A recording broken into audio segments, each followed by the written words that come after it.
রাসূল সাল্লাল্লাহু আলাইহি ওয়াসাল্লাম বলেছেন 4 শ্রেণী জাহান্নামে যাবেই। এক, আকুন, বাপ মাকে মানে না যে। তো যেখানে পিতা মাতার আনুগত্যের বক্তব্য দিয়েছি সেখানে এটা চলে এসেছে। 2, মান্নান, খোটা দেয় যে। খোটা দেওয়া তো বুঝেন, একটু উপকার করার পরে পরের দিন বলছে তোকে কালি 10,000 টাকা কর্জ দিন রে, তুই ভুলে গেলি।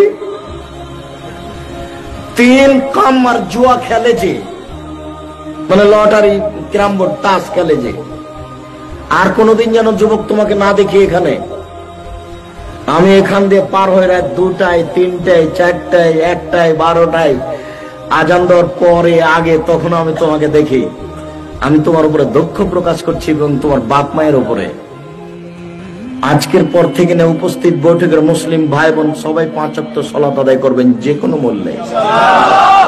এই অপছন্দ কথা ও কর্মগুলি ত্যাগ করবেন। দোকানে বসে আড্ডা পিটা ত্যাগ করবেন। কোনোদিনই দোকানে বসে আড্ডা পিটলে ভালো কাজ হয় না, মন্দ ছাড়া।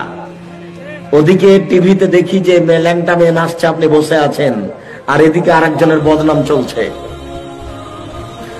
4, মধুমিনুল খামর, নিয়মিত বিড়ি, তামাক, জর্দা, সিগারেট, গুল, নেশাদার দ্রব্য খায়, পান করে যে।